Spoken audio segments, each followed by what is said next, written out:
नमस्कार, आशाच यम्मी रेसिपीमध्ये आज आलू पुरी बनणार आहे। ती अगदी झटपट आणि खायलाही खूप स्वादिष्ट आणि टेस्टी खमंग लागते। त्यामुळे रेसिपी पूर्ण बघा आणि आवडलं तर सबस्क्राइब करा। चला तर मग पाहूया ही खमंग टेस्टी आणि इन्स्टंट अशी पुरी कशी बनवायची, तेही अगदी कमी साहित्यामध्ये। चला तर मग पाहूया। आता पुरी बनवणार आहे तेही आपण बटाट्याची पुरी बनवणार आहोत। त्यासाठी आपण उकडलेले बटाटे घ्यायचे आहेत। मी 4 बटाटे घेतलेले आहेत। आता ते आपण बटाटे मॅश करून घ्यायचे आहेत।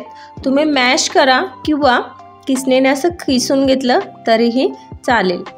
मी आता मॅश करून घेतलेला आहे। त्याच्यानंतर याच्यामध्ये मी साधारणतः हा मोठा एक डब्बा आहे, त्याच्याऐवजी तुम्ही 2 वाटी किंवा एक मोठी वाटी जरी गव्हाचं पीठ घेतलं तरीही चालेल आणि त्याच्या अर्ध तुम्ही रवा घ्यायचा आहे। त्यानंतर मी 1 ते 1.5 चमचा होईल इतका गरम मसाला ॲड केलेला आहे। त्यानंतर त्याच्यामध्ये चवीपुरतं मीठ पण टाकून घेतलेलं आहे।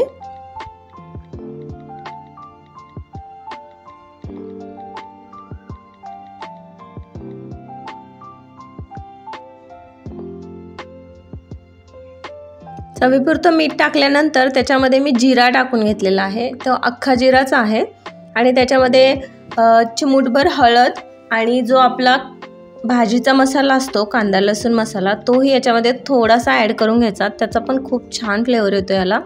अशा पद्धतीने नक्की तुम्ही करून पहा आणि मग मला कमेंटमध्ये सांगायला विसरू नका। आता आपण जसं पुरीला कणिक मळतो तसंच आपण याची कणिक मळून घ्यायची आहे। थोडीशी घट्टसर मळून घ्यायची आहे। आपला हा डो बनवून घेतलेला आहे। नंतर त्याला थोडंसं आपण तेल लावून घेणार आहोत।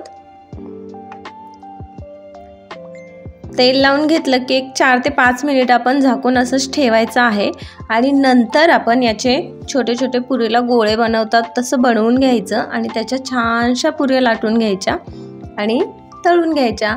रेसिपी अगदी झटपट होते आणि खायला खरंच खूप टेस्टी लागते।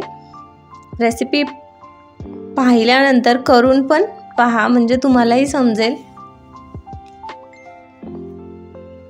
आता पुरी तर आपण छान लाटून घेतलेल्या आहेत। मी 4 ते 5 पुऱ्या करून घेतलेल्या आहेत। आता पुरी बनवली आहे म्हटलं अर्थातच तळून घ्यायचं आहे। त्याच्यासाठी आपण गॅसवरती कढई ठेवून घ्यायचं आहे। कढईमध्ये तळण्यापुरतं तेल ओतून घ्यायचं आहे आणि तेल छानसं गरम करून घ्यायचं आहे। थंड तेलामध्ये पुरी टाकू नका, नाही तर तेल खूप त्याच्यामध्ये ॲब्सॉर्ब होतं। आता तेल आपलं छान कडकडीत गरम झालेलं आहे। त्याच्यामध्ये पुरी टाकून घ्यायची आहे आणि हलकासा त्याला गोल्डन ब्राऊन कलर येईपर्यंत छान टम्म फुगवून घ्यायच्या पुऱ्या आणि काढून घ्यायच्या।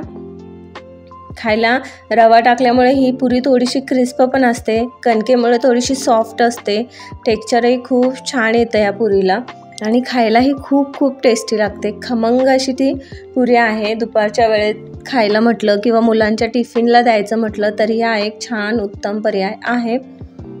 तर रेसिपी कशी वाटली ही कमेंटमध्ये सांगायला विसरू नका आणि हो, रेसिपी जर आवडली असेल तर सबस्क्राईब करून जायलाही विसरू नका।